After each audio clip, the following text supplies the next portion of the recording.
Ассалаумағалейкум. Әдетте қазақ елге пайдасы тиіп, халқының кәдесіне жарап, өнегелі, үлгілі ісімен көрініп, жақсатымен танылған азаматтарды елдің баласы, өзіміздің ауылдың баласы деп құрмет білдіреді. Ыстық ықылас танытады, іш тартады. Сондай жандардың бірі ұлағатты ұстаз Қазақстан Республикасы білім беру саласының үздігі Қилыбай Бақтарбай елдің баласында.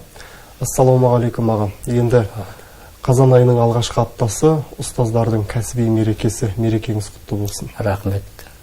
Енді осы кәсіби мерекеде өзіңізден сұхбат алайық. Енді ардагер ұстаз деп өзіңізден сұхбат алуға арнайы сәлем бере келіп отырмыз. Енді ел ішінде өзінің өнегесімен, тәлім тәрбиесімен, жанкешті еңбегімен танылған сіз сияқты ұстаздарды біз қашанда қадір тұтамыз. Енді ұзақ жылдар өзіңіз еңбек еткен осы 24-ші лингвистикалық мектептен зейнетке шықтыңыз ғой? Осы лингвистикалық мектеп гимназияда 16 жыл жұмыс жасап, 12-ші жылы зейнеткерлікке шығып, одан кейін 3 жыл тағы жасап, 15-ші жылға дейін осы мектепте қызмет етіп келдік. Мектеп сізбен байланысты ма? Енді көзден кетсе, көңілден кететтің керіне салып жүрген жоқ па? Сізді қай кездерде шақырады? Мектеп үнемі мұғалімдер мерекесінде, алғаш қоңырауда, болмаса қарттар күнінде, үйге келіпте ұстаздар келіп құттықтап кетеді, мектепке де шақырады, шәкірттермен кездесуге де шақырады. Жалпы ұстаз адам қай жерде жүрсе де мектеп көргеннен кейін тіпті қарапайым көшеде кетіп бара жатсаңда мен мектеп көрсем сол мектепке кіріп шыққым келіп тұрады. Жаңғы 24-ші мектебіміз басқа қалаларға барғанда да мектеп көрсем ауласына кіріп әйтеуір қарап шығамын. Бір нәрсе сол мектепке қарай әйтеуір тартады отырады. Ішке кіріп шығу керек. Ал ол 24-ші мектеп қазіргі менің екінші үйім ғой енді. Қызмет еткен жері, жалпы адам баласының жұмыс жасаған жері екінші үйі. Үйінде аз болады керісінше. Деп дүниеге барады да. Осы таңның астынан тағат алтыдан тұрамыз да 7:30-да мектепке келіп боламыз. Содан әйтеуір кешке дейін балалардың арасында жүрген. Енді 50 жылға жуық уақыт педагогтық жолда келе жатқан қадірлі ұстазды айналасы әріптестері неге Алтынсарин үлгісіндегі ұстазға теңейді? Алтынсариннің өзінің сөзі бар ғой. Маған ең қымбат адам мұғалім, себебі ол мектептің жүрегі деген. Сондықтан ол үлкеннен үлгі алады, сұрайды, кейінгі тек қана шәкірттерге емес, кейінгі жас ұстаздарға да ұстаз болады. Барлық білмегендерін сұрайды, не болмаса өзің ақылында айтасың. Сол кейінгі біз тек қана мектепте кластағы балаларды емес, өзімізге тетелес келеткен, артымыздан келеткен жастарды да, сол өзіміздің оқушыларымыз да әріптес болғаннан кейін оларды да үнемі тәрбиелеп отырасың. Демек, мектеп, мұғалімсіз мектеп емес қой. Енді мектепте баланы оқыта жүріп, шығармашылыққа да баулып келдіңіз. Енді шығармашылықтың қай қырына балаларды икемдедіңіз? Мұғалімнің негізгі мақсаты сол оқушыны ойлау қабілетін арттыру, шығармашылыққа тәрбиелеу, өзі бір нәрсе шығарып алған білімін жүзеге асыру. Осы мақсатта менің мамандығым қазақ тілі мен әдебиетінің маманымын. Қазақ тіл сабағы болсын, әдебиет сабағы болсын, қайткен күнде де. Қазіргі заман талабына қарасақ, біздікі дұрыс екен деген ғой. Қазір тек қана шығармашылыққа көп негіз беріледі. Біз сол кезде бағдарламалық білімді де береміз де, сол бағдарламалық білімнің негізінде ол баланы шығармашылыққа тәрбиелейміз. Яғни өзіне өз сенімді болып, өзіне өз қызметті алатындай дәрежеге, сөйлеген сөзге, тіпті анау әрбір сөзді орнына қоюға, жұрт алдында сөйлеуге, біреумен амандасқаннан бастап, көпшілік алдында сөйлеуге дейін сөздің мағынасын түсіндіріп, сөздің құдіретін ұғындыру. Ал сөз құдірет дейтін ол ең қасиетті ұғым ғой енді. Адам сөзімен танылады. Бір сөзді оқыс айтып қалсаң, ол бүкіл ойың бұзылады деген сөз. Енді қазақ тілі әдебиеті пәнінің мұғалімісіз ғой. Сіз қалада да, ауылда да, туған жеріңізде де басшылық қызметте директорлық еттіңіз. Бірақ сіз ешқашан ең бірінші, ең әуелі өзіңізді қазақ тілі әдебиеті пәнінің мұғалімі екендігіңізді, мамандығыңызға адал шынайы берілгендігіңізді ұмытқан жоқсыз. Солай ғой? Әлбетте, тек қана мен еш уақытта да ауылдық жерде де интернаттың меңгерушісі болғанда маған кімсің дегенде мен мұғаліммін деймін. Мамандығың қайсы дегенде мен қазақ тілі әдебиетінің мұғалімімін. Маған сөз ең қарапайым жерде үйреніп қалғандікі ма, тіпті мектепте емес, басқа жерде болсын, жиындарда болсын, қорақта болсын, әркімнің аузынан шыққан сөзі бәрі бағып отырған сияқтымын. Бір оқыс сөз айтып қалғандары жүрегіме де қате түседі. Қате айтты деп. Ана баспасөзде де сөздер орнына қойылып айтылмай айтылған сөздер көп ақ. Солар жөнінде кейде айттық та, жаздық та, тіпті мынау жазып қойған нелерде де мен бір кезде айтқам, мынау халықаралық әйелдер күні деген сөз дұрыс емес деп. Халықаралық әйел дейтін әйел болмайды. Ол халықаралық күн. Әйелдердің халықаралық күні деп. Сондай ана орысшадан аударғанда, не болмаса, ана қалыптасып кеткен ауызекі тілдердің барлығында да дұрыс айтылып атады. Мынау қазақша сөйлеу керек деп атады. Қазақ, мен де айтам, қазақша сөйлемеу керек. Біз қазақпыз ғой. Неге біз қазақша деген сөз қазақ сияқты дейтін ұғымды береді. Неге біз қазақ сияқты сөйлейміз? Өзіміз қазақпыз. Орысша сөйлеуімізге болады, ағылшынша сөйлеуімізге болады, ағылшын сияқты. Ал қазақ тек қана қазақ тілінде сөйлеу керек. Біз қазақша сөйлемеуіміз керек, өзіміз қазақпыз деп. Енді біреулер күле қарайды, біреулер қалыптасып кеткен сөз, біреулер қазақша дұрыс деп орысшын көбі жүретін дай береді де, жезеге көп аса қоймайды. Бірақ өз ойымша сол күйімде қаламын. Енді 1990 жылға Қанипа Бітібаевамен бірге қазақ әдебиетін тереңдетіп оқытатын мектептерде республика бойынша жоба әзірлеген екенсіздер. Соған тоқталайықшы. Мен ауылда мұғалім болып жүргенде осы облыстық білім жетілдіру институтында Баймұханов Болат дейтін доцент жігіт болып бір. Сол келіп іздеп, сосын ұсыныс жасап, сол үздік мұғалімдерді іздеп жүрміз деп. Республикалық Қанипа Бітібаеваның мектебіне мүше болып, бүкіл облыс бойынша екеуміз ғана бардық. Қанипа Бітібаева өте бір керемет білімді адам, сосын өмірі шаршамайтын адам. Сол мектебіне жиналып, Алматыда курсын өткізеді, бүкіл және барлық қалаларда болып, Талдықорғаннан бастап, енді жаңадан құрылып отырған қазақ әдебиетінің тереңдетілген бағдарламасын жасауымыз керек. Осыған отырып, таңертеңнен кешке дейін отырып, сол деде жұмыс жасаймыз. Бағдарламаны республиканың әр жерінен барған мұғалімдер бар, озық мұғалімдер. Талқылаймыз, біреуін сызамыз, біреуін қайта жасаймыз. Бір бағдарламаның өзіне әркімге бағдарлама беріп қойды, сол программаға енгізуге.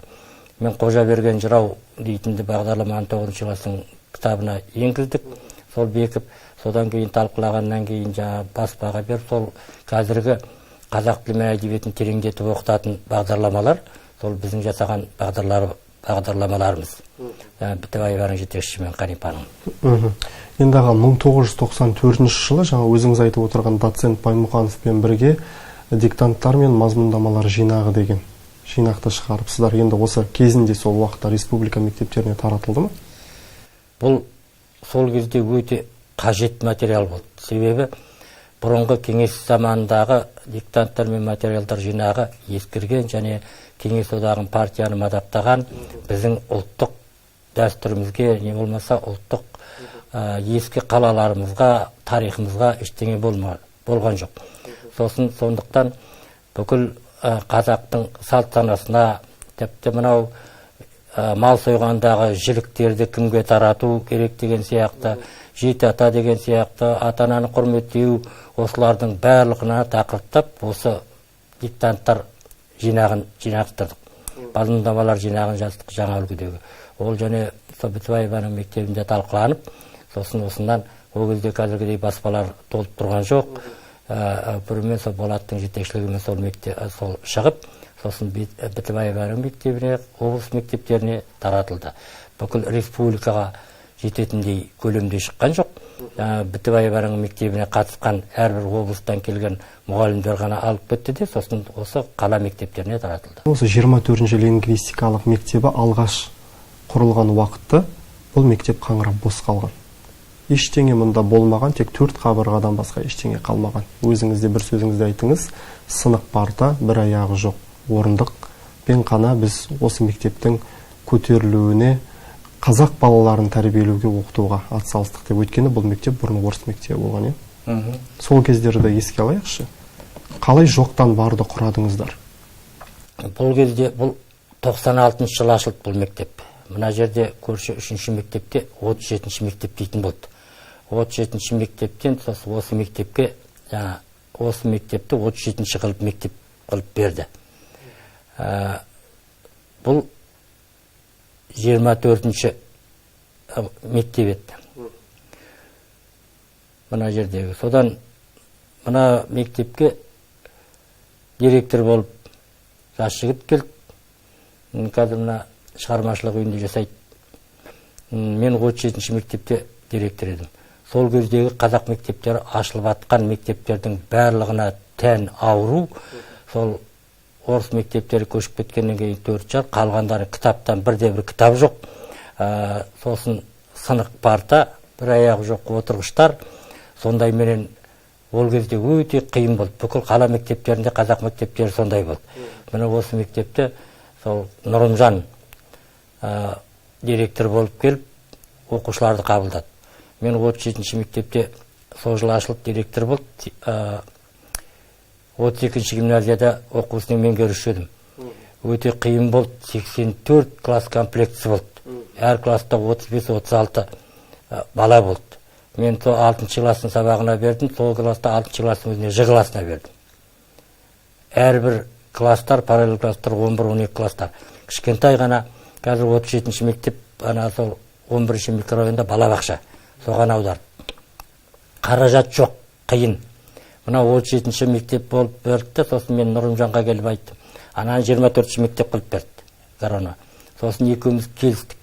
Сенің анау 9 жылдық мектеп, мынау да 9 жылдық мектеп. Сенің печатың, мөрің, профсоюзың барлығы бар. Ана іліп қоятының да бар. Сен соны маған бер. Сен мына орта мектепсің, сен бәрін қайта жасатуың керек. Сен сөйтіп деп екеуміз 24-ші мектеппен 37-ші мектепті алмастырып алдық. Сосын қалалық білім бөлімі оны бекітіп, осы мектеп, одан кейін Нұрымжаннан кейін Әлия дейтін директор келді. Ол да іскер директор болды, Алматыға көшіп кетті. Айнала іздеп жүріп, ата-аналардың көмегі бір жақсы, ол кезде жақсы. Қазіргідей емес. Сол жүгіріп жүріп, ана үйдің кірпіш әкеліп қалап бөлген кездерімізде болды ғой. Яғни ұстаздар мен ата-аналар қатары жүріп, бірігіп жүріп мектепті қазақ мектебі. Ол кезде патриотизм дейтін бір керемет болды. Қазақ мектебі ашылып жатыр деп қуанып, орыс мектебінен қазақ мектебіне әкеліп, мына жерде мен бір класс қаусында сабақ бердім, түгел дене тәрбиесін тереңдетіп оқытатын класс еді. Қазақша білмейді балалар. Класста қазақ тіл сабағында, енді біздер қазақ мектебінде оқығанда орыс тілі пәнінің мұғалімдері қазақша сөйлемейтін класста. Біздердің қазақ мектебі, әрі қазақ тілі әдебиетінде қазақша сөйлейміз ғой. Что вы говорите деп тұрады. Сосын жаңа аударуға тура келеді. Сөздердің бәрі. Сөйтіп сондай орыс тілді балдарды әкеліп беріп, ақырында әйтеуір қазақыландық қой. Енді мектепте сабақ беріп жүрген ұстазға ғалым дәрежесінде еңбек жазуға не түрткі болды? Қазір бағдарламаны қарап отырсақ бәрі жаңаша. Ол кездегі бағдарламалардың барлығы ескіше. Біріншіден, екіншіден жоғалып кетті көбі. Мысалға, біз хрестоматияны оқытуымыз керек әдебиетте. Бағдарламада жыраулар поэзиясы дейтін тұр, сағаты бөлінген. Енді өзінде білесің, Совет үкіметі кезінде де классиктерді оқығанда әдебиет дейтіннен мынандай жазушы болыпты, не болмаса Абай ақын болыпты деп айту жеткіліксіз, оның сөзін оқуың керек қой. Көркем әдебиет Мұхтар Әуезовтің Абай жолын оқымасаң, Абай жолында не жазылғанын білмейді ғой. Дәл осы сияқты жыраулар поэзиясы дейтінде жыраулар бағдарлама беріліп тұрды, ал жаңағы сөздері жоқ жыраулардың. Өздері жоқ. Не айтты ол? Анау телевизиялардан беріледі, Асанға кейбір сөздері. Құйрығы жоқ, жал жоқ, жыланға айтып күн көрер, аяқ жоқ, қол жоқ, жыланға айтып күн. Міне, дәл осы сөздер болмаса Асанғайғының сөздері, Қазтуғанның, Жиенбеттің, Шалғелдің сөздерін, ұлағат ұстаздарын, жаңағы өсиеттерін өзінің сөзімен айтып бермесе, ешбір адам жеткізе алмайды ғой оны. Біріншіден, екіншіден, қолына бала ұстап отырмаса, оқып қайталамаса, ол жадында қалмайды. Сондықтан бәрін жаттығуларға дейін қайтадан жасау керек болды. Қазақ тілі кітаптарындағы жаттығулардың барлығы да ескі. Ескі болғанда жаңа коммунистік партияны насихаттаған, сосын тағы сондай басқа елдерден ғалымдарын айтқан, сол не туралы екен. Не болмаса, мынандай 6-шы класстың кітабында мынандай жаттығу бар. Абай, неге синтаксиске байланысты берілген, Абай бұл түнді ұйқысыз өткізді деген. Жаттығу солай басталады. О балалар соны көшіріп алады да, жаңа сөйлемталды өйтеді. Балалар айтады, ол неге ұйықтап отыр бұл Абай? Ол жаңағы Абай жолы романының 2-ші кітабы дәл осылай басталады. Сонда әкесін қажылыққа шығарарда түнімен ұйықтамай барлығын қарап отырады. Балаларға осы эпизодты түсіндіріп жіберуім керек. Ғылыми еңбектер жазған ұстазға неге ғалым атағы берілмеді? Жалпы ғалым болу үшін, ғалым атану үшін ғылыми оқу орындарын бітіру міндетті ме? Ғалым атану үшін біріншіден жаңағы аспирантура дейді, болмаса сырттайдан есі бар, соны емтихан тапсыруым керек. Мен ол емтихандарында тапсырдым. Сосын белгілі бір дәрежеде тақырыпқа зерттеуім керек. Сол зерттеген тақырыппен ғылыми жетекші арқылы барып, ол қорғалу керек. Мен одан кейін мына Жұбановта Есет Жұбанов дейтін ағайымыз болды. Ол шақырып алып, маған тақырыпта беріп сөйткен. Бірақ мен өзім сол кезде қызымда ғылыми жұмыспен айналысып, кандидаттық диссертациясы екеуміз бірге тапсырды. Сосын бір үйден 2 ғалымға қаражат тауып ізденіп бұна жүруге оңай емес, балалар оқысын. Мен ғалым болмай-ақ, ғалым дейтін атақ неге қажет ол? Не болмаса, мен ұстазым ба, ұстаздық қызметпен, ізденісіммен жеткізе берейін білімді. Ғалым атанып, не болмаса, тағы академик, не болмаса, жаңағы награда дегендердіге өмірі қызығып көргенде, сұрапта көрген, іздегенде адам. Сіз көркем әдебиетпен тарихи еңбекті біріктіріп, бір кітап қылып шығардыңыз. Бұл 2 қоянды бір оқпен атайын деген үнем бе, әлде кітаптың бұл ерекшелігі ме? Мен 2017 жылы жарыққа шыққан Сезім сергелдеңі мен Көкжар аңыздары еңбегін сұрағым келіп отыр. Жалпы тағыдағы қандай еңбектеріңіз жарық көрді? Бұл кітап Сезім сергелдеңі деген қазіргі замандағы мынау діни ағымға, теріс ағымдарға еріп кеткен азаматтарды мен кездесіп, солармен сөйлесіп, қалай түскен, қалай жолға түскендерін әңгімелестім. Осында жылап отырып айтқандары бар. Теріс жолға түсіп кетіп, бұдан қалай неткен кісі өлтіруге дейін, сонау Сирияға дейін жол тартып кеттік дегендерден қашып кетіп, Алматыға барып тұрғандар осындай жаман әдеттерден, нашақорлықтан, зинақорлықтан жерінту мақсатында соларды жеткізіп, мына діни көзқарастың теріс көзқарасқа қалай ауысып кететінін, қалай үгіттейтінін, олардың ұстаздарының қалай айтатындарын сол үйінде жеткізгім келіп, осыны бір тәрбие құрал ретінде. Ал екінші тарихи мынау Көкжар аңыздары дейтін, Көкжардың 150 жылдық мерекесі болып кетті. Ал сол жәрмеңкеде бүкіл жан-жақтан келгендерде тек қана сауда емес, не болмаса, онда әртүрлі өнер, шешендер, көріпкелдер, мынау сиқыршы деген сияқты әртүрлі балуандар болған. Соның көпшілігі сол келген адамдарды аңыз қылып айтады да, кейінгі ұрпақ оны білмейді қалай болғандары. Міне сол естіген аңыздарды жинастырып, Көкжар аңыздары дейтін Көкжардың 150 жылдығына арналған бір ескерткіш болсын, кейінгі ұрпақ және осыны біліп жүрсін, қандай адамдар болғандығын, қандай құзыреттің болғандығын, адамдардың бойында адам не затқа қабілетті болатын адамдар болады екен. Қазір біз қарапайым адамдарды көреміз де, оқимыз, жүреміз де, табағымыз ішіп, осындай адамдардың бәрі бірдей деп ойлаймыз. Ал адамның сана сезіммен берген қабілеттері Алла тағаланың әртүрлі. Болмысты, адамның ойына қиялы келмейтін заттар. Мынау осы Ақтөбе облысында да өңірінде де көп айтылатын аңыздар бар. Мысалға, машинадан бұрын келетін тонауыр қыздан Ақтөбеге, не болмаса, ойыл жерінде Сүлекең әулие сынықты ұстамай салатын, түрмеге қамақ қойғанда күнде есігінің ашық қалатыны. Ол бір құдіреттің күші адам бойында қабілет қойды. Ол біреу келіп ашып кетіп тұрған жоқ. Міне осындай адамдарды болғандығын кейінгі ұрпаққа жеткізді. Аңызға сүйеніп жаздыңыз. Иә, аңызға сүйеніп. Тіл жанашырсыз 2005 жылы мемлекеттік тіл, мемлекеттік мекемеде атты оқулығыңыз шықты. яғни мемлекеттік мекемелерде, соның ішінде салық органдарында қазақ тілді оқыту бағдарламасын жасап шықтыңыз. Осы еңбек туралы айтып беріңізші. Бұл қазақ тілі, алғашқы қазақ тілі қоғамы құрылғаннан бастап, мен ауылдық жерде де, облыста да қазақ тілі қоғамдарында жұмыс жасап, тіл жанашырлығында газеттерге мақала беріп, сосын мемлекеттік мекемелерде қазақ тілін үйрету мақсатында мен салық органында сабақ бердім. Босатылған емес, кешке қарай олар жұмыстан шыққаннан кейін, өзім жұмыстан шыққаннан кейін қалалық салық органында және облыстық салық мекемесінде екеуінде бірдей. Сонда материалдың барлығын өзім дайындап алып барам. Әріптерді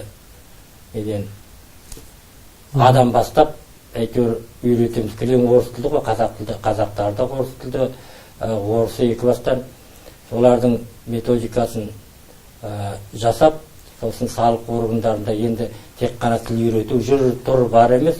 Оларда мемлекеттік мекемедегі мақсат сол мекеменің іс қағаздарын жүргізу, қазақ тілінде жүргізу.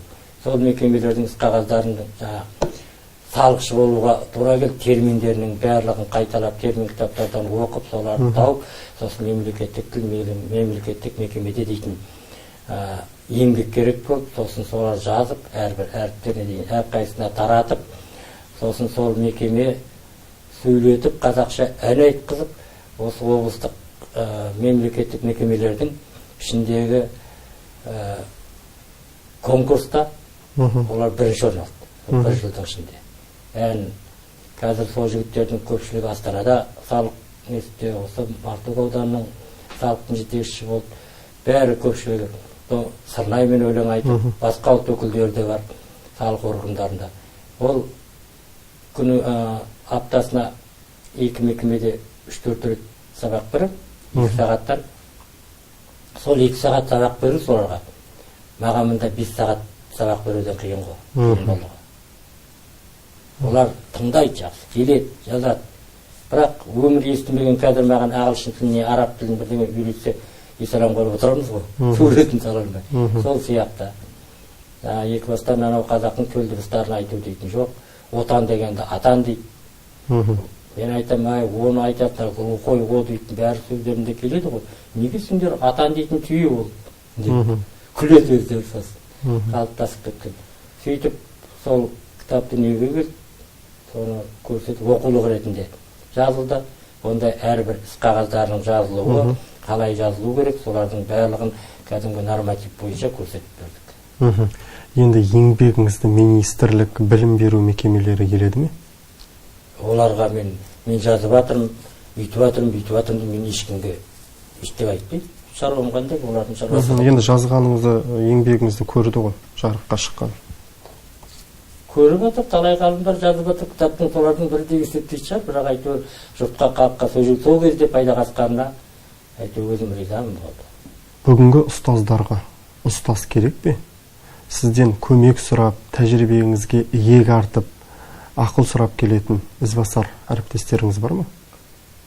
Әріптестер бұрынғы 15-20 жыл болып стажы барлар сұрайды. Ал қазіргі оқу бағдарламасы бөлек. Бұрында сабақта көктер, ақтер, көктер болып, үсті-басың бор-бор болып, тақтаға жазып, көрсетіп, көрнекілікпен сөйткенде, біздің берген біліміміздің 30% ғана бала алып кетеді. Оқығанның өзінде. Ал кейінгі жылдар дейтін тіпті рақат болды, мұғалім сабақ түсіндірмейді, бала өзі оқу керек деген. Ал ол бала кешегі осы 1-2 жылдықтағы мектеп келген бала аспаннан сабылап түскен жоқ. Кешегі біздер оқытқан балдар, соның ұрпақтары, соның тұқымы. Оның үйдегі жұмыста қазір белгілі. Олар, менің үйде осы 6-5 класс оқитын немерелерім бар. Сол бұрынғыдай қайта түсіндіріп бермесін. Оқып кел деп айтты, және 4 класстың, 5 класстың өзінде кітаптарында интернеттен қара, материал жинап кел, Мағжан туралы материал жинап кел, Ахмет туралы материал жинап кел дейтіндер көп. Оларды кейбірлерінен көшіріп алады да, алып барады да, балалар оны оқымайды да. Мағжан деген. Сөйтіп, қазіргі бағдарламамен сабақ беру методикасы маған онша көп ұнамайды. Себебі білім бұрынғыдан гөрі мынадан гөрі төмендей береді әрі қарайлар. Қазір баға қойылмайды. 90 аяғында әрбір тарау біткен сайын жаңа бір тест сияқты бірдеңе алады, соныменен баға шығады. Күнделікке баға қойылмайды. Ал оқулықтарда дәл нақты берілмейді. Онда бір ғылыми жұмыс жасау керек ана бала. Ол жаңа кітаппен жұмыс жасау үшін. Ал біздің балалар екі бастан спортқа құмар ғой. Спортшы бала, мықты спортшы бала. Ол жақсы оқымайды еш уақытта. Спорт мастерлері керемет. Алтын белгі балада мысалға спортсмен шықпайды. Қарашыда отличник балада, үздік балада. Ал қазір доп қуат бала көп. Келгеннен кейін салы болады деп барады, қайталау, ананы қайталау керек, мына қайталау керек, не болмаса өзіңнің мынандай тапсырма берді. Ақтөбе әркім өз облысындағы өндіріс орындары туралы шағын шығарма жазып келді. Ол өндіріс орын дейтінде бала көргенде жоқ, білмейді ол. Не өндіреді, өндіріс орын. Ол заводқа барып көрді ме, химия заводқа, не болмаса краскалапқа барып көрді ме, не құрылыс алаңына барып көрді ме, білмейді. Мұқағалидың бір өлеңі бар еді. Саған бақыт деген не деген шығарма берді, бақыт деген екен қайдан білмейді. Сол сияқты ол. Ойылдың бойында өсіп Саралжын топырағында дүниеге келген азамат талаптың тұлпарына қалай мінді, мақсатына жетті ме? Қайда оқыдыңыз, қайда өстіңіз, өмірге қайда жолдама алдыңыз? Өткен күндерге оралайықшы. Мен қарапайым қойшының баласымын. 6 жасыма дейін ауыл, село дейтінді көргенім жоқ, жайлауда атқа мініп, аттың құлағында өстім. 6 жасында анау Атырауда нағашы атам келіп, ойылға әкеліп тастады. Таныстың әжеміздің үйіне. Сол 1-ші класстан бастап 10-ші класс бітіргенше ойылда Крупская атындағы қазақ орта мектебінде оқыдым. Мектепте қазіргі бірге оқыған класстарымызбен де 50 жыл өткеннен кейін де кездесіп тұрдық. Көптеген азаматтар сол мектептен шыққан жақсы болды. Біздің мұғалімдеріміз өте керемет адамдар болды. Сонау Ресейден келген болар, тіпті енді академиктер былай айтқанда. Барлық пәннен де. Ал керемет спортсмен болған жоқпын, жай қарапайым, кішкентай бала болдым, класстағы ең кішкентайы.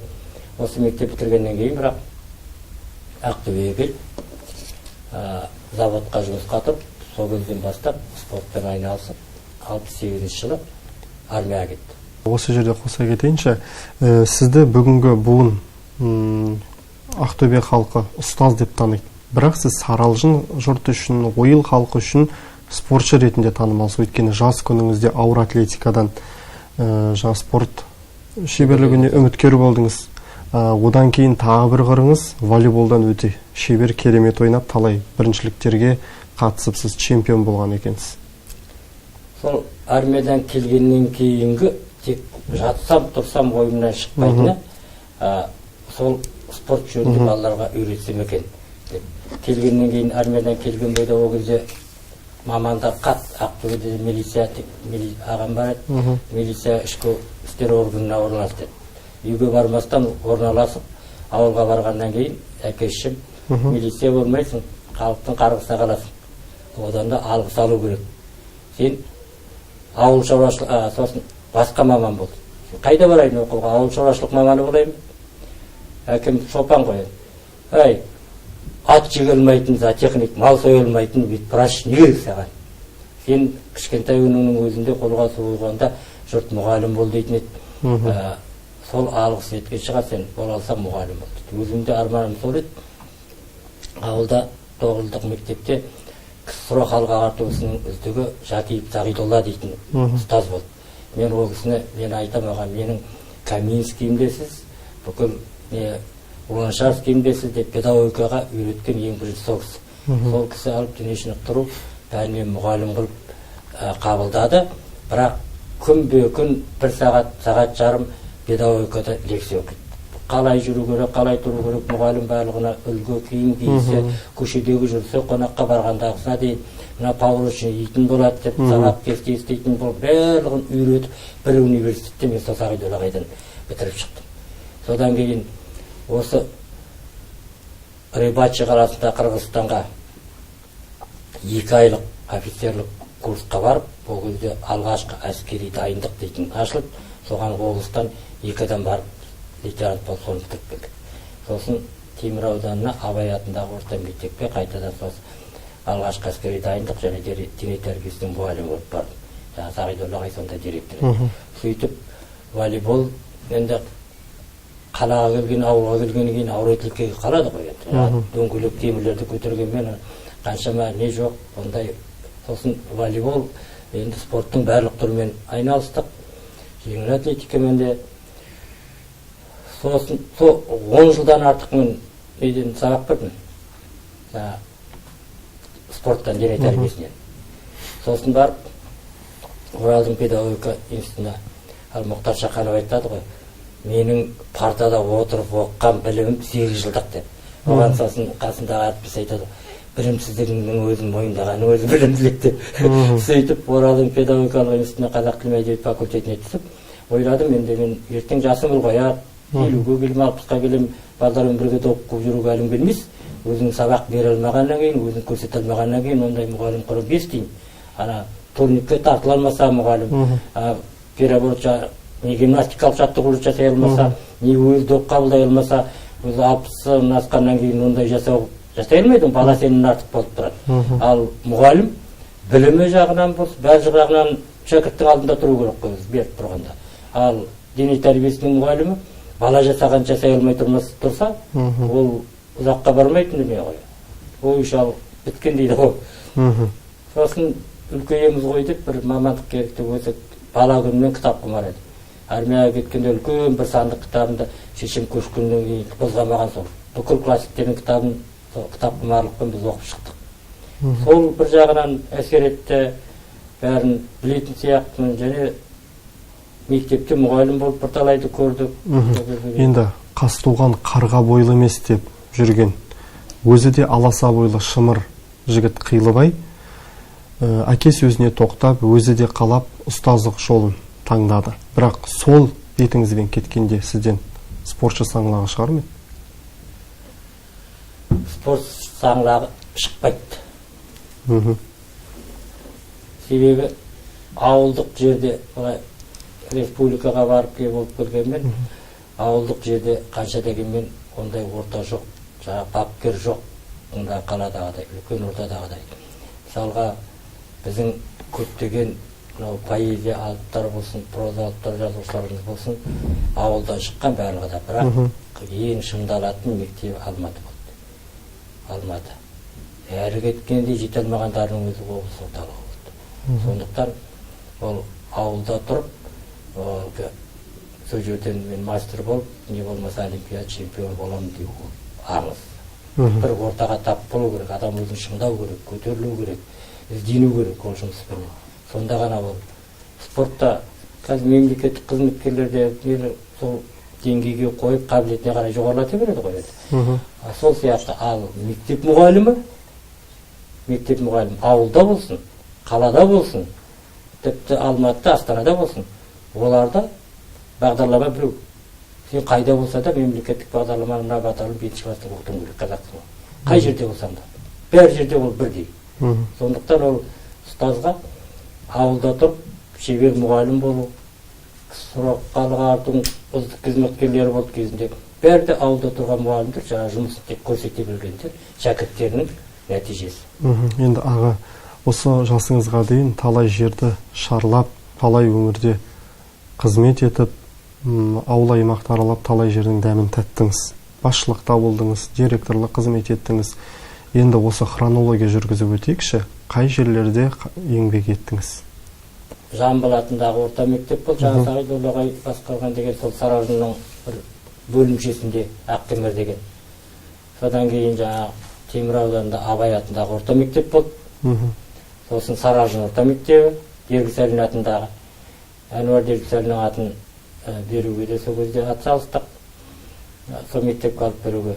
Содан кейін осы 95 жылдан бастап қалаға келіп, қалада 32-ші мектеп гимназиясында оқу ісінің меңгерушісі болды. Сол бір жылдан кейін жаңағы 17-ші мектепке директор болып, 2-3 жылдай. Сосын осы мектепке 95-ші жылы 1-ші қыркүйектен бастап 15-ші жылға дейін қызмет еттім осында. Келер жылы аға 70-ке келесіз. Енді жете белесте қандай естелік, қандай ауыртпалық қалды? Шаңыттың ұлы Қилыбайдың қандай өкініші бар? 70-ке жетіп атсақ, ол енді әрбір белеске шыққан сайын адам артына қарайды ғой. Өкініш, абай айтқан өкініш бар менде, қолымды мезгіліне кештермеді. Бірден 10-ші класты бітіріп, осы жолға бірден түсіп кеткенімде оқу орнына, онда мүлдем басқаша болып қалыптасқан болар. Жаңа сен айтып отқан ғалымдықтың баяғыда орында тастаған болар еді. Бірақ енді сол қолымды мезгіліне кештермедім деп, қазір балаларыма да айтып отырам, 40-қа келгеннен кейін оқу іздеп, басқаша ғылым іздегеннен көріп, жас кезінде адамның қабілеті артық болады. Фундамент кішкентай кезінен қалыптасып, бірден қазір сендердің мүмкіндіктерің бар, біздің ол кезде мүмкіндіктеріміз жоқ. Сонау қазіргідей транспорт болмаса, телефон ештеңе дейтін жоқ, жүріп тұру дейтін қиын, қойшының баласы ешбір ауылды көрмеген, Алматыға не болмаса басқа жаққа жағалап кете алмайсың, өрісің тар болды деп. Сондықтан өзіміздің тырбынуымызбен өмір сол кезіндегі қазір бізге ықпал еткен Совет армиясының сол барғанымыз, оған барғанда барып бір ауыз айтып орысша үйреніп бірдеңе өмірді көріп деген сияқты спортпен айналысып, сосын әйтеуір тіршілік жалғасып кетті. Желтоқсанда туған азаматтың мінезі қандай? Адам үлкейген сайын өзін өзі тәрбиелегісі келеді. Жас кезімде кішкене қыз бала болды. Қызға шыдамайтын. Өсе келе сабыр, өзің адам тәрбиелейтін болғаннан кейін, ол қыз балық мінез жараспайды. Бақырып айқайлаған ер адамның мінезі емес дейтін ұғымды өзін қалыптастырып, айқайлап көп сөйлейтін адамдарға да, бақыра беретін адамдарға да жайлап ескертіп отырам. Кейде анай сөйлеп, қатынша айқайлай берме ғой, қарғама біреуді. Сосын сондықтан біз енді баланың тәрбиесінде жүргеннен кейін соншама қаталдық дейтін болмайды. Әр баланың тілін табу керек. Қазіргі бала айқайды бұрынғыдай ұрысты көтермейді. Ертедегі мұғалімдер дейді. Сондықтан арқасына қағып ішіңнен қаншама қыжыл келіп тұрса да, сыртқа біз білдіруге тиісті емеспіз. Біріншіден. Екіншіден, адамдар арасында көшеде жүргенде әртүрлі мінезді адамдар тап болады. Айқайласып атқан, керісіп атқан, өзіне сәл нәрсеге ұрынып ататын адамдар болады. Ондаймен де айқайласудың ешқандай қажет жоқ. Алла тағала өзі мінезді бергенде біреуге айқайлама, ұрыспа, керісе кетсең, одан сайын ушыға түседі ғой. Ал жыл сөйлесең, жылар міннен шығады дейді. Сондықтан жай айтқап түсіндіргенде жаңағы айқайлап атқан адамның өз сабасына түсе қалады. Енді қаладан ауылға көшіп келгеніңізге де ширек ғасырдан асыпты.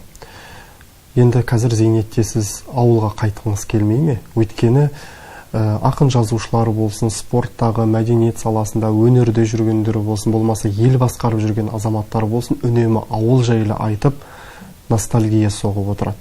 Сол азаматтарымыз еңбек жолын тәмамдап, зейнетке шыққаннан кейін неге сағыныш мекені ауылға қайтып оралмайды? Ауыл жайлы анау ғалымдар да айтады, ақындар да айтады, жұмыста жүргенде ауыл керемет қой деп, сол ауылға баршы деп біреуін айтшы. Не ауылда әкім болып баршы, сен үшті қалада жүр. Бармайды ғой. Неге? Ол тек идеология ма? Ауыл жақсы тұруға. Бірақ зейнетке шыққаннан кейін сағат балалары қалада тұрады, өмір сүретін болса, мен қазір кемпірмен ауылға көшіп барсам, не қарып қыламын? От жаға алмайтын кемпір, аяғы ауыратын. Біз мал баға алмаймыз, шөп сала алмаймыз. Тек отырып кітапхана, мынандай кітапхана, менің үйімде де осындай кітаптар тұрады. Ол кітапқа қарап отырғанда тіршілік бола ма? Ол от жағу, газ жоқ, су әкелу. Мен қалаға ауылдан қала іздеп келген жоқпын. Не болмаса мына кітап жазайын деп келген жоқпын. Қаланың баласын дамытайын деп келген жоқпын. Ауылда жүргенде жұмысым жақсы еді. Қалаға келудің себебі бір ғана эпизод. Бір күні бір 5-6 шақырым жердегі шопанның ауласынан қиойып қойып едім. 1-2 машина. бәрі атырап кеткен, сапқыл жоқ. Бір машинасы бар жігітке айтып едім, қия келіп тұршы, мына жерде 3-4 шақырымды қозылы қойып берді. Сосын онда ол мына тұрған жерге қозылы қойды. Тағы біреуге бір жерде әкеліп бір жерге апарып тастап бұзауы сиыр берді. Не істейсің?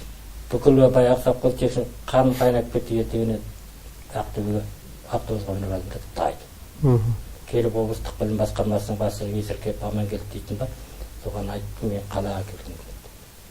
Ол жігіт оғалына келіп, мен шетелге кетіп бара жатырмын, бір жетінің ішінде келіп, 3 жұмыс орны бар деді. Облыстық білім басқармасында, облыстық білім жетілдіру институтында, 32-ші гимназияда завуштың орны. Осы үшеуінің біреуін таңдап қой, бір жетіге дейін, бірақ баспананы өзің тауып аласың.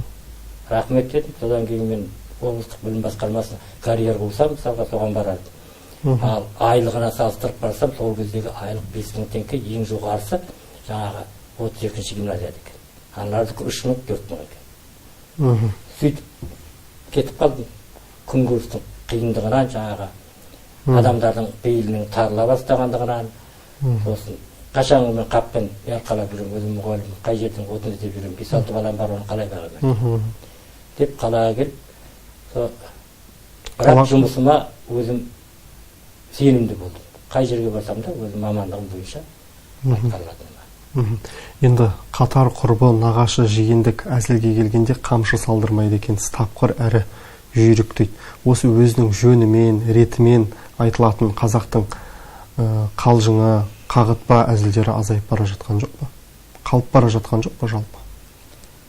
Әзіл бар ғой, бірақ нағашы жиеннің арасындағы жанға тигізіп айтатын, ауыртып, оны кемітіп, соның тұқымын не болмаса ұруын кемістіп айтатын қалжыңдар өте көп. Ол қалжыңдардың қалғаны жақсы, қалып бара жатқан. Себебі намысына тиеді, ол да азамат қой ертең. Жиен ел болмай ма, желке ас болмай ма дейтін бар еді. Жиен ел болады, малы болса, желке ас болады, майы болса дейді. Ол да азамат ертең. Оның келіншегі бар, баласы бар, оның алдында ол азаматты кемістеп сөйлеп мазақ қылуға болмайды. Әзіл қалжың, сыпайы түрлері бар қалжың. Әдемі оны көтертетін, оны мадақтап тастайтын қалжыңдар болады. Сондай қалжыңдар қазіргі жастарға керек. Қазіргі мынау біздің қазақ халқының бір жаман әдеті бар. Ой, оны қойшы деп бір азаматты мақтай бастасаң, соның бойынан бір мініздегісі келіп тұрады. Бірдеңесі бір, әйтеуір соны бір кемістіп қалғысы келіп тұрады. Бұл өте жаман қасиет. Мына еврейлер мысалы ондай емес, көкеліп бірін-бірі текпейді, мақтай бастайды. Бізге де сондай жаңағы көпшік қойып өтірік мақтау емес, бірін-бірі сыйлайтын, құрметтейтін азамат ұрпақтың өскені керек. Өзгенің баласын тәрбиелеп жүріп, өз балаларыңыздың тәрбиесі тысқары қалған жоқ па? Аяулы жар, базарлы балаларыңыз кім? 4 қызым, 1 ұлым бар, 2 ұлым бар еді, біреу ерте шетінеп кетті. Балаларымның мектепте бәрі өте жақсы оқыды. Мен сабақ оқытып, қазіргі балалар сияқты, мына немерелерім сияқты, біреуін оқытып отырған жоқпын. Бірақ кілең алғаны осы экзаменнен 1-4, 2-4 қара кілең 5-тен бітірді. Барлығы 2-3-ден диплом, жоғары білім диплом алды. Сол қыздардың бәрі енді құтты жеріне қонды, барлық қызметтері бар, жақсы қызметтерді жасайды. Ал жаңғыз ұлым бар, Жандос, ол да 2 институт бітірді. Қазір өзінің жолымды қуып, ұстаздық қызметте дәл өзім сияқты спорт волейболшы мектепке сабақ береді. Және білім, жоғары білім заңдар білімі бар, жоғары білім педагогикалық білімі бар. Сол қартайғанша тәрбиеміздің нәтижесі болар. Сол бала мен келіннің қолында 4 немере тәрбиелеп отырмыз. Енді аға, бізде білікті де білімді ұстаздар бар.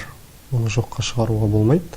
Ұрпақ тәрбиесіне араласып, өзінің отбасын былай қойып, сол бала тәрбиесімен, оқытумен айналысып жүрген ұстаздарымыз бар. Бірақ тапқан айлығы шайлығына жетпейді. Оны да мойындау керек. Әлеуметтік жағдайы да оңды емес.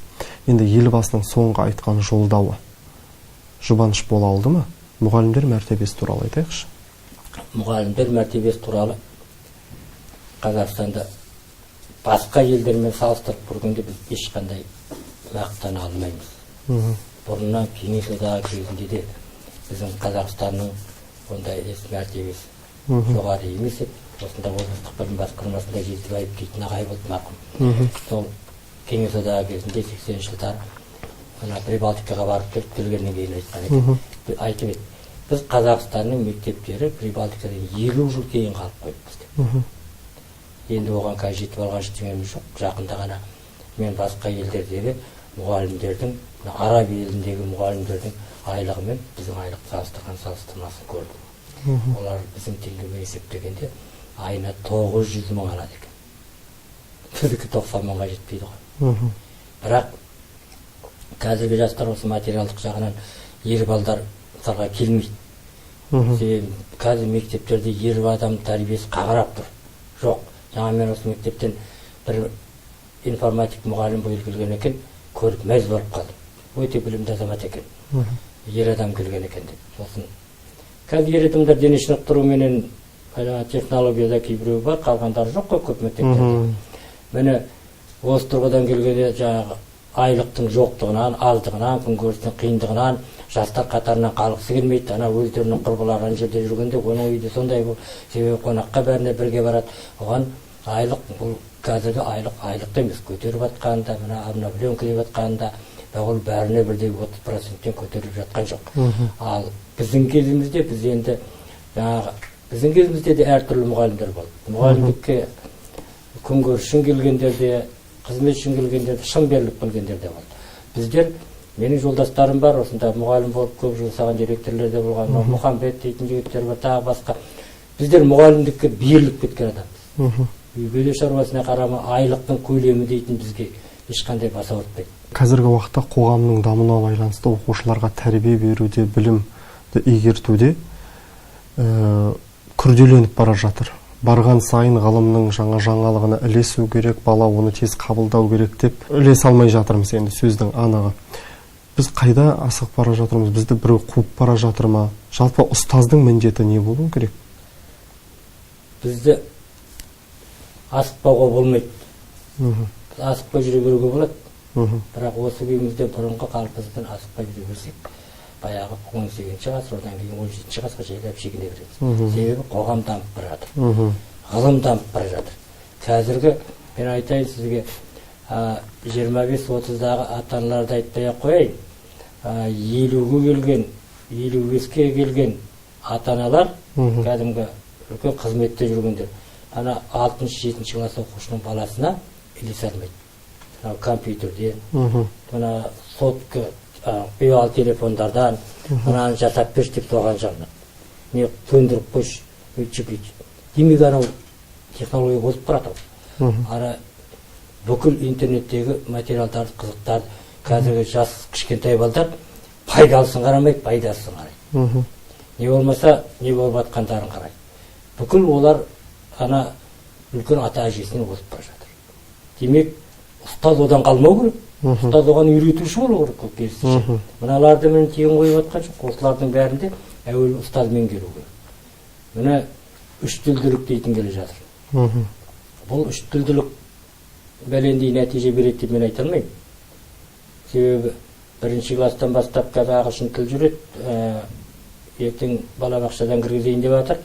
Мысалға әліппе жүрмейді, мынандай ғ дейтін әріпті қазақша ғ деп оқиды да, ағылшынша F қайсысын ұғады да, ғалым дегенде фалым деп ағылшындағы әріптерді араластырып оқып отырады да, таза мәңгүрт болып шығады. Ал бұл білмеймін енді кеңес одағы кезінде де ауылда оқыған балада кейіннен жетіп шет тіл меңгеріп ғалым болып шығып жатты. Бір тілмен ақ қазір енді ертең жоғарғы білім алғанда, не болмаса мектеп бітіргеннен кейін де ол ғылымды игеріп, мысалға бөтен тілді игеріп алуға болады, қажеттілікке қарайды. Шетелге баратын болса, бірдеңе болса, 2 айда игеріп алуға болады. Ал ауылда жүріп осындай былай қазақ тілін дамытамын деп жүргенге оған ағылшын тілі кері әсер етеді. Оның қажетті жоқ болып барады. Енді жалпы біз осы ұстаздың міндетін ауырлатып жіберген жоқпыз ба? Жалпы ұстаздарды баланың тәрбиесі білімі емес, министрлік басқарма біткеннің тапсырмасы, тексерісі қажытып жіберген жоқ па? Ардагер ұстаздың айтары бар ма? Ұстаз тұлғасы бүгінгінің ұстазы қандай болу керек? Қазір қажытып жібергенде министрлік барлығы ол ұстаздарды баяғыдан қажытып келеді. Ұстазға деген көзқарас 60 Хрущевтің заманынан бастап төмендеді. Оған дейін ұстаздар жаңағы партияның хатшысы да барлығы да елдегі үлгілі адам ұстаз болатын еді. Кейіннен өндірістің ауыл шаруашылығын бәрін басқаруға ауыл шаруашылық мамандары келді де ұстаздың беделі төмендей бастады. Содан әлі көтеріле алмай келеді. Ұстаз Мағжанның айтатыны бар ғой. Төрде көрін кімдікі болу керек дейді. Ұстаздікі болу керек. Демек, ұстаз болу үшін ол алдында шахтерді басы етін деген ол ұстаздың мәртебесін қазір сын көтермейді. Оның айлығы, оның күнкөрісі, оған не беру кәдімгі. Бұны ұстаз мемлекеттік қызметкерге санамайды ғой. Ал ол одан әлде қайда жоғары болу керек. Сол мемлекеттік қызметкерді шығаратын ұстаз. Демек, қазіргі ұстаздардың қызмет етуі, жұмыс жасауы, берілуі ерекше де, ал оған деген қамқорлық, оған деген көзқарас қоғамдағы мүлдем басқаша. Ұстазды бір қолбала ретінде билік пайдаланғысы келеді. Әкімшілік бір жерде жиналыс болатын болса, сағат апарып отырғызып қояды. Бір жерге келетін болса, мұғалімдер балдарды алып шық, көше тазалау керек болатын болса, мұғалімдер дауыс беру керек болатын болса, сайлау болатын болса, үй жағы аралайтын болса, мұғалімдер барлығы бір бейшара қолбала сияқты жүреді. Ал олардың үйі қайда, көпшілігі әйел адамдар, баласы бар, жолдасы бар деген сияқты кешкілік тамақ пісіру керек. Және әртүрлі адамдар тұрады осында үй аралап жүргенде есігін қағып тұрғанда кіргізбей боқтап жүрген маскүнемдер де болды, кіргізбегендер де болды, жылап келген қыздар да болды. Аяйсың. Бірақ билікке топырақ шаша алмайсың. Енді бүгінгі таңда, бүгінгі заманда технология қанша жерден дамып, білім ғасырының қарыштап дамыған шағы десек те, өткен ғасырдан нені әкеліп тұрақтатар едіңіз осы білім сапасына қатысты? Енді біз бұл кер тартпалық емес, өткен ғасырға оралайық деген. Бірақ дегенмен, бізде бәрімізде оқушы болдық, оқыдық. Бізде қарапайым методикамен дәріс алдық. Одан кем болған ештеңеміз жоқ. Біз қайда асығып, жанығып бара жатырмыз? Одан кем болған ештеңеміз жоқ. Ол біздің көзқарасымызбен болған. Енді ұлттық дәстүр, ұлттық тәрбие деген бар. Ұлттық дәстүр, ұлттық тәрбиеден біз кеңес уақытының кезінен бастап айырыла бастадық. Енді негізгі мақсат, қазіргі ұрпақ одан да жаман айырылып бара жатыр. Қазір батысқа еліктеу дейтін ауру шықты. Ол одан да жаман. Қарағатайды көргенде сарарысты жылап көресесің деген. Бұрынғы мына Европаның осы дәстүріне еліктеу, соған ұмтылу, соған жетеміз деп талпыну, біздің кейінгі ұрпағымызды ұлттық дәстүрден, ұлттық намыстан, ұлтқа деген сүйіспеншіліктен ажыратып кете ме деп қорқамын.